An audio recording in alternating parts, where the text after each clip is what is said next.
Азыр мыйзам боюнча эмес, азыр мага дагы жаңы эле ушул мыйзамга тиешелүү эмес бир кыскача жооп берип койсоңуз, жанагы жаңы жылда баардыгыбыздын балдарыбыз каникулда жүргөн убакта московский цирк келди деп туруп реклама кылып турсуздар да. Ошого азыр московский цирк келбей эле биздин өзүбүздүн цирк берилиптир.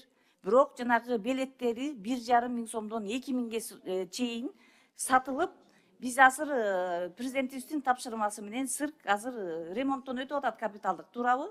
Аны баарыбыз билебиз. Азыр деген дворец спортко болуптур. Ошол жердин 2 миңдик орду бар экен. Канча 1,5 миңден эметсе, анан элди алдаганчылык болуп атат да, ошону сурап коюңузчу деп атат. Эмне үчүн Москва ал жерде мынакей кече күнү кече эмес эми жакында мынакей баарыбыз эле балдарыбыз үчүн акчаны аябай 1,5 болобу, 2 миң болобу, балдардын баарын каникулда ошол силердин жанагы рекламаңар боюнча алып барышты. Бирок ал жерде московский цирк эмне үчүн келбей калды десе, силердин эле жетекчилиңер ошол жерден интервью бергенден качып жүрүшөт. Буга сиз эми московский цирк келет дегенде сизге айтылыш керек эле да, сиз билишиңиз керек эле да, туурабы? Туура. Бул боюнча биз териштирүү иштерин жүргүзүп жатабыз. Бизге дагы Москва циркинен кат келген, кийин бирок өткөндөн кийин биз бул биздин атыбызды сатып московский цирктер бул боюнча териштирүү, анткени ошол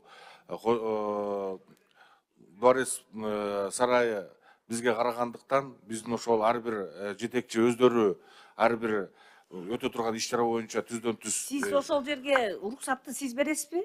Жок, ар бир жетекчи өздөрү берет, өздөрү жооп берет ошол боюнча.